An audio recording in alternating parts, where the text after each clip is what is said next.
A glândula pineal, também conhecida como epífise neural, é uma glândula endócrina de tamanho pequeno localizada na parte superior do terceiro ventrículo, do encéfalo, ou seja, na parte central do cérebro humano. Sua função é secretar a melatonina, hormônio responsável pela regulação dos ritmos do corpo, ciclo circadiano, relógio biológico e o sono. Características principais: possui uma estrutura cinza avermelhada, tem o tamanho de um grão de ervilha, tem origem em células neuroectodérmicas, possui a superfície revestida por uma cápsula pial. Seu funcionamento: durante a escuridão da noite e sono, a glândula pineal funciona mais, produzindo maior quantidade de melatonina.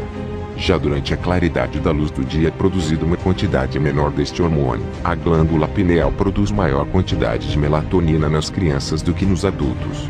Por isso, que as crianças, no geral, necessitam dormir mais do que os adultos. A palavra pineal tem origem no termo grego, pinealis, que significa em forma de pinha. Mas segundo alguns estudiosos espiritualistas, dizem que esta glândula pode ter outra função, que foi ocultada da humanidade ao longo dos séculos. E estes estudiosos dizem que esta glândula é a ponte para o mundo espiritual, ou seja, a glândula pineal é o órgão da percepção universal. Segundo eles, na maioria das pessoas essa visão está adormecida. Essa visão é aquela que integra e sintetiza. Os olhos da mente percebem a multiplicidade, as polaridades e dualidades. A visão espiritual transcende e integra tudo isto. A terceira visão está ligada à glândula pineal situada no centro do cérebro. É uma glândula muito sensível aos campos eletromagnéticos, e campos, ainda mais sutis. A sua estrutura cristalina. Ela é uma bolinha de cristal no centro do cérebro que é capaz de captar informações de outros níveis dimensionais. Por eles, a glândula pineal é considerada como um terceiro olho, pois tem a mesma estrutura básica de nossos órgãos visuais. Acreditava-se, até há pouco tempo, que era um órgão atrofiado, um olho não desenvolvido, de funções indefinidas.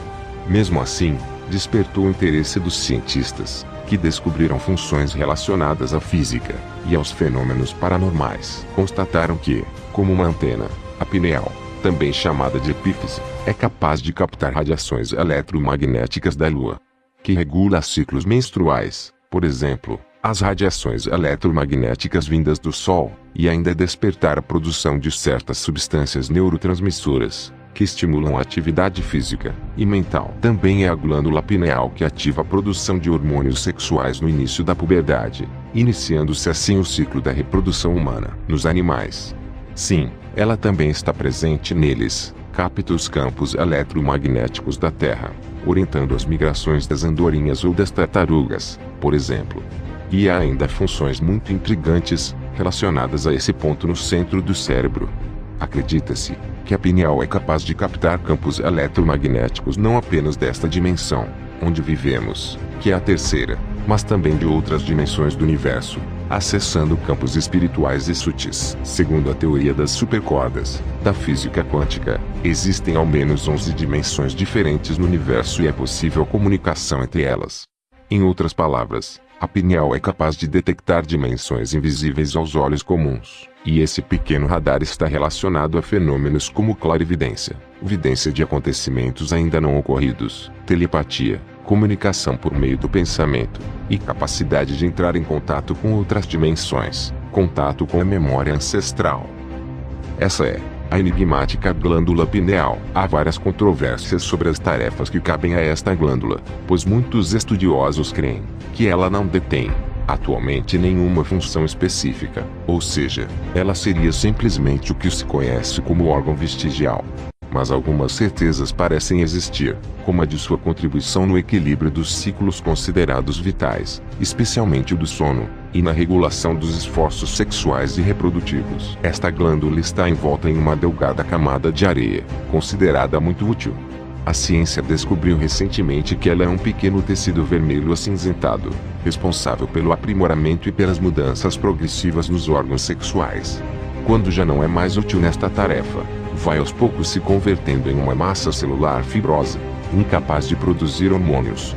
Ela é constantemente avistada em exames radiográficos do crânio, pois é intensamente calcificada. Algumas experiências realizadas com roedores indicam que esta glândula pode exercer profunda influência sobre a performance de drogas como a cocaína e de antidepressivos, especialmente a fluoxetina, no organismo. O filósofo René Descartes defendia a tese de que a glândula pineal seria a morada da alma. No Oriente acredita-se que ela é uma espécie de terceiro olho, atrofiado. Os praticantes de yoga indiana afirmam que ela é a janela de Brahma, conhecida como o olho de diamante, que uma vez adequadamente treinado poderia perceber uma realidade transcendental. Lobsang Rampa, pseudônimo dotado por um escritor inglês, também se devotava ao conhecimento deste elemento do organismo. Alguns veem na pineal uma espécie de antena poderosa, teoria esta estimulada pela presença de cristais de apatita neste órgão, os quais vibrariam de acordo com as ondas eletromagnéticas por eles atraídas. No homem, esta glândula estaria em conexão direta com outras regiões do cérebro, tais como o córtex cerebral, que teria a capacidade de traduzir as mensagens transmitidas por ela. Assim seria possível explicar eventos considerados paranormais, como a clarividência, a telepatia e a mediunidade. A doutrina espírita, elaborada por Allan Kardec no século XIX, também se empenha em encontrar justificativas para a atuação da glândula pineal. Segundo a teoria espírita, a epífise é considerada a glândula responsável pela existência da vida no plano espiritual e mental, além de deter um intenso significado no corpo etéreo. Ela comanda as emoções, pois tem acesso irrestrito a todo o sistema endócrino, atuando principalmente na esfera sexual. A pineal também seria capaz de dirigir as forças do inconsciente apenas com o poder da vontade. Hoje este tema é amplamente investigado pelo Dr. Sérgio Felipe de Oliveira, psiquiatra brasileiro, especialista na área da psicobiofísica. Do ponto de vista dos hindus, a glândula pineal é um órgão essencial do organismo humano, detentor de 2 chakras, ou centros energéticos muito importantes. O do terceiro olho, localizado na região central da fronte, e o coronário, também situado no campo encefálico. Agora, esta é a parte mais interessante. Toda a água potável de boa parte do planeta contém flúor, que segundo alguns especialistas seria fundamental para nosso organismo combater a cárie, etc. O que eles não dizem é que na verdade o flúor causa calcificação tanto dos dentes como de outros órgãos, mais especificamente da glândula pineal. Sabemos todos que a cárie é um fenômeno pandêmico, existe em todos os lugares e é impossível alguém que não a tenha. Mas, segundo eles, existem modos de descalcificar a glândula pineal. Se nunca ouviu falar da calcificação da glândula pineal, o nosso conselho é: faz uma pesquisa. Não só sobre este assunto, mas em todos os temas, porque não devemos acreditar em tudo que ouvimos. Pesquise por si mesmo. Mas vamos explicar sucintamente. A glândula pineal, que é um órgão pouco conhecido pela ciência, mas é conhecido nos meios espirituais por ser a localização do terceiro olho, e a ligação do corpo físico com os corpos espirituais. Erradamente, dizia-se, até há pouco tempo atrás, que era um órgão em extinção, por estar calcificado na maioria da população. E também li algures que os europeus, brancos, têm uma pineal atrofiada por ser mais calcificada que a glândula pineal de africanos e indianos. Ora, tudo isto mostra nada mais que desconhecimento. A glândula está efetivamente calcificada na esmagadora maioria dos europeus, simplesmente por causa do consumo de flúor. Os humanos ingerem flúor de 2 formas principais. A. Pela adição de flúor na água canalizada, que é feita em muitos locais. B. Através da lavagem dos dentes com pastas de dentes com flúor. Então o flúor calcifica a glândula pineal. Então o flúor se calhar também calcifica os dentes. Afinal, efetivamente o flúor não faz bem nenhum aos dentes, nem a nenhuma outra parte do nosso organismo. O flúor é mau para a saúde. Por que então continua o flúor a ser incluído nas pastas de dentes e na água de muitos países? Bem, isso leva a outros tipos de questões, mas, de qualquer forma, o que importa é que podemos descalcificar a glândula pineal, e ao mesmo tempo, melhorar a nossa alimentação, de uma maneira geral. Alguns conselhos: utilizar uma pasta de dentes sem flúor.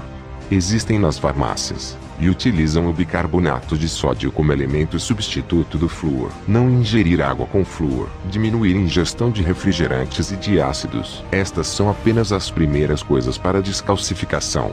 Mas se você realmente gostou deste assunto, como já disse, Pesquise mais profundamente, mas minha conclusão sobre este tema é que muitas coisas que estou encontrando sobre este assunto faz realmente sentido, e que tem algo muito estranho nessa história. O que vocês acham? Deixem aí nos comentários.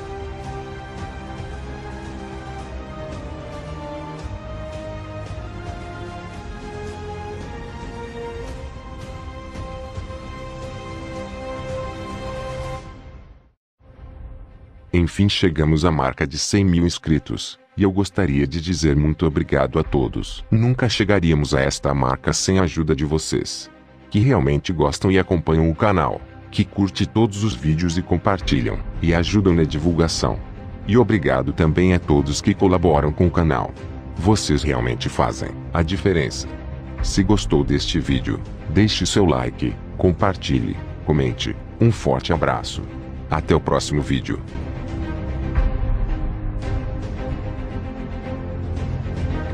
Possuímos muito mais poder do que imaginamos. Todos nós já ouvimos falar desse poder.